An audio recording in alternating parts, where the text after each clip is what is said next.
This is All India Radio. In the program Spotlight, now we bring you a discussion on issues at Shanghai Cooperation Organization Summit 2022. The participants are Anil Kumar Trigunayat, former ambassador, and Manas Pratim Bhuya, journalist. Ambassador Trigunayat, the 22nd summit of the Shanghai Cooperation Organization is taking place tomorrow at Uzbek city of Samarkand. Prime Minister Narendra Modi will lead the Indian delegation at the summit, which will also be attended by Russian President Vladimir Putin, Chinese President Xi Jinping, and leaders of other SCO countries. So what is your expectation from the point of view of India's interest? This summit is happening in the wake of the background of Russia-Ukraine war and also the Chinese and American geostrategic competition. And the world is also suffering through energy security, food security. These are major problems, especially in the wake of the pandemic. So therefore, SCO, which essentially deals with security matters in many ways, and India has been sharing this RETS, which is terrorism, anti-terrorism exercises and structures. So this is significant in the sense that China, which is going to have its own major endorsement for Xi Jinping for the third time, CPC next month, and for Russia to show while they are having some losses in Ukraine, show that they still have some kind of an international support, which is very much there in terms of this grouping. As far as India is concerned, it has been the same voice for moderation, for dialogue, diplomacy everywhere, and also against extremism and terrorism. So this is something that Prime Minister Modi will continue to talk about. Connectivity is a very major issue. But more importantly, we have to see that there will be a complete review of exactly how this organization worked from 2001 onwards,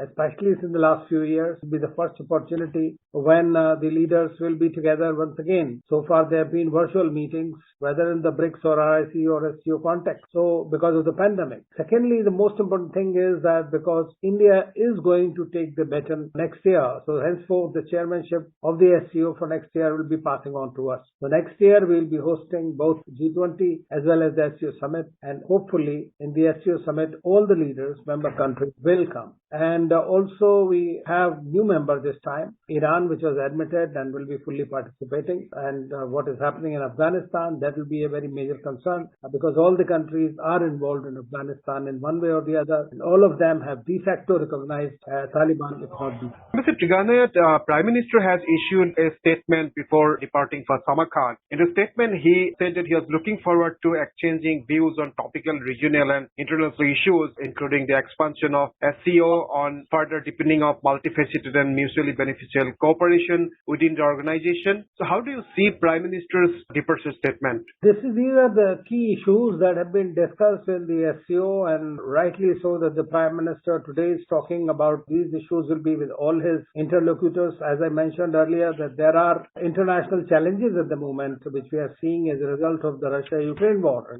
Now we are seeing a conflict in Armenia and Azerbaijan. They may not be the part of this, but Russia definitely is a security provider there. China has a great interest in the Central Asia. India has a great interest in Central Asia. It is also all the countries are worried about what is happening to Taliban, how to move forward with Taliban. India has also opened its mission in Kabul. So I think all these issues, although Afghanistan, Taliban has not been invited to participate, but it will be very much part of this. Then there are Iranians who are also first time will be talking as a full-fledged member, and India and Iran have very good relations, but Iranians are also looking at the possibility that to use SCO as a forum to project themselves, especially in the wake of JCPOA. So when Prime Minister is saying that he'll be discussing about various dimensions of the regional issues, the international issues, the trade, energy, counterterrorism, those are the key pointers in this organization, and I think that those will be essentially focused. Of course, there is a lot of chat about whether the Prime Minister will be having a bilateral meeting with the Chinese President or with the Pakistani Prime Minister, Russian President, of course. So all these will have their own import, because as you know that on the beauty of any multilateral summit is very often the bilateral or the pull asides that happen on such events.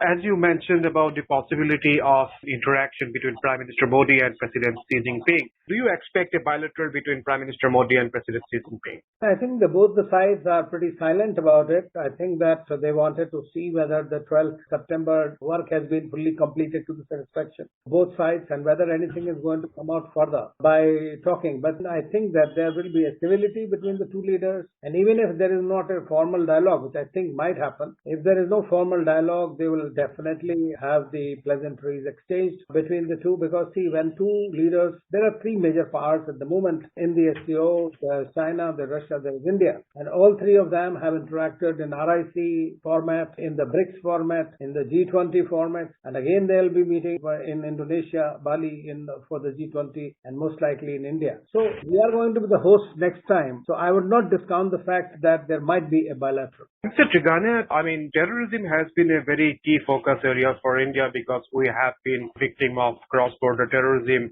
from Pakistan. So Pakistan, one of the member countries of the SCO supporting terrorism. So do you see SCO actually effectively being able to do something to contain terrorism in our region? I would hope so, but who's going to bail the cat? The fact is that Pakistan itself says that it is also suffering from terrorism without mentioning that it is the propagator and the harbinger of the terrorist groups, which has been very clearly identified and the world knows about it. On the other hand, you have China, which has been putting technical hold on the Masood Azhar and his brother and all that from being brought under the purview of the international terrorists. So we have those kind of problems, but at the same time, it is true that Shanghai Cooperation Organization was essentially to target against terrorism and against extremism and radicalization. So that has been a core value of this, apart from collaboration and trade, economic tourism, and all those connectivity, etc. They are very much part of the organization. Terrorism is a major point for India, and I think for the organization, for some countries it might be theoretical, but in India's case, it is a practical problem, and it needs to be dealt with either directly, bilaterally, regionally, or internationally. Do you expect SCO to play a successful role in containing terrorism in the region? Can SCO ensure practical cooperation among the member countries so as to force Pakistan to do concrete action against terror groups operating from its soil? I think that there is a significant possibility, because that is one of the core values and the principles that it stands for. And that is the reason the SCO RETS has been created.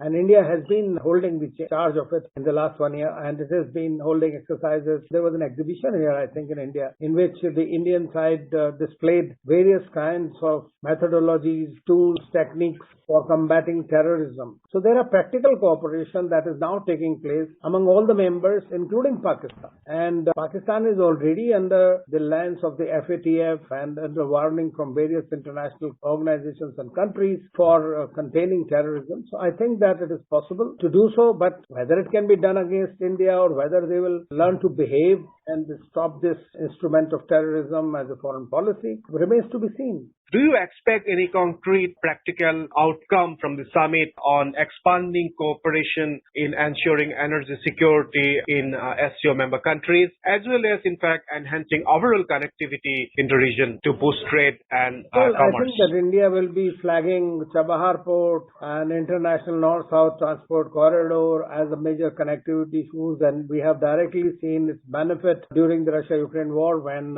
imports have been flowing in from Russia via Iran. So there is definitely the connectivity is a major point, and of course energy security. This is why Iran has been asking that India should also, like it is buying from Russia, it should also try to buy from Iran using its strategic autonomy. That remains to be seen what decision India takes. But I'm sure during the meeting with Raisi, that would be a point of discussion because we are energy deficient. So likewise, there are Turkmenistan and some other countries which have been interested in these pipelines, but they have been through Afghanistan and Pakistan. How that can be worked out. So connectivity issues are for all the countries which are mutually beneficial. So that is what I think that all the leaders will be looking at. Mr. Trigana, in fact, there has been some observations that, in fact, SCO's agenda is heavily influenced by China and China's interests. So, in this context, how do you see India's interests being taken forward when we see a nexus between China and Russia? Do you subscribe to this view that the SCO agenda is being heavily influenced by China? Well, as you know, it is a regional organization in which everything is done and with the participation and approval of all the member states. There is no doubt that this is a China-centric organization to some extent. It has quarters located in Shanghai. It began with Shanghai 5. And so China has been in a way, finger of this group to a great extent along with Russia in 2001 onwards. We joined only in 2017. So definitely they have such an edge in my view. But the regional issues have an equal impact on all of us. The global issues that are impacting currently have impact. So I think that it cannot exclusively carry forward its own agenda unless it is agreed to by all the other countries. So I think that this regional organization or SCO may not deal with bilateral issues and would like to keep it mainly for the regional issues, which are actually applicable to nearly all members of the organization. Mr. Trigana, there has been talk of, in fact, expansion of SCO, and we have stated in comments by India's Foreign Secretary this morning. So what are the countries that you think, in fact, could be the new members of the SCO, and what will be the significance of expansion of SCO? This is something there are several countries who are currently the observer members, and they will be looking like Iran has become the member of Afghanistan. There are some Central Asian countries. There are, I think, Azerbaijan, and there is also, I think, Turkey, Saudi Arabia, Qatar. So all these countries are there. The fact remains is that over time an expansion does take place. And since it is, as you said, the Chinese-centric organization or the China-Russia, so at the moment, the way the Global Compact is working, it will be, for those countries especially, it will be some kind of adding to the bonnet, so to say. So if they join or not, I don't see anybody will be joining this time because it will be next year.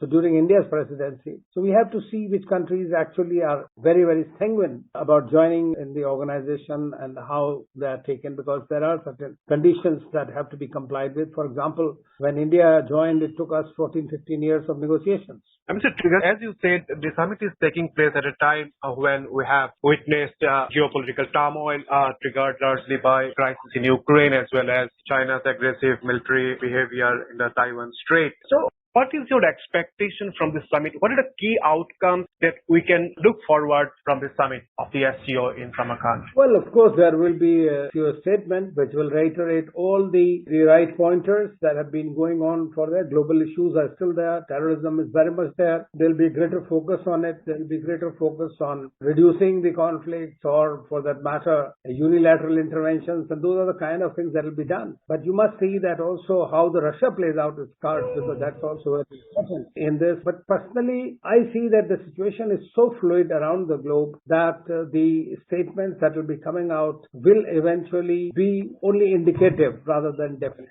Mr. Trigana, again, in fact, there have been speculations about whether, in fact, Prime Minister Modi will have a bilateral meeting with the Pakistan Prime Minister Shehbaz Sharif. So what is your take actually? Do you expect a bilateral meeting between Prime Minister Modi and Prime Minister of Pakistan, Mr. Sharif? Well, it's a question. The answer is pretty obvious. I don't see real formal bilateral meeting taking place. But it is possible that they will exchange pleasantries because they know each other also. Prime Minister Modi has been to Nawaz Sharif's house at one time when he was returning from Afghanistan, and that was also to break the ice. But at the same time, Pakistan is suffering from domestic troubles, from floods, from economic downturn, from international scrutiny of terror infrastructures, as well as India does not find Pakistan coming on board as far as eradication of terrorism, radicalization, etc. is concerned. So there cannot be much meat in the meeting if it at all happens. But I doubt very much that this meeting in a formal manner will happen, because very often these meetings are planned in advance and there is some discussions, and especially at the foreign ministers level, which had not happened. Shankar was there before for the foreign ministers level meeting. There was no meeting, I think, with Zardari Bhutto as far as we know. And so unlikely that there will be a bilateral meeting. But full asides are a normal thing in this scenario, and Pakistan is suffering, so India may offer some humanitarian assistance, which it has already. Prime Minister Modi has sympathized with the plight of the ordinary Pakistani. Right. Thank you, Mr. Triganet, for overall perspective about the SCO as well as possible outcome from the SCO summit in Samarkand tomorrow. Thank you very much. Thank you. You are listening to a discussion on issues at Shanghai Cooperation Organization Summit 2022. The participants were Anil Kumar Trigunayat, former ambassador, and Manas Pratim Bhuya, journalist. This program was produced and presented by the News Services Division of All India Radio. You can listen to it on our mobile app, News on AIR. This program is also available on our YouTube channel, News on AIR Official. You may email your opinion about this program at airnsdtalks@gmail.com.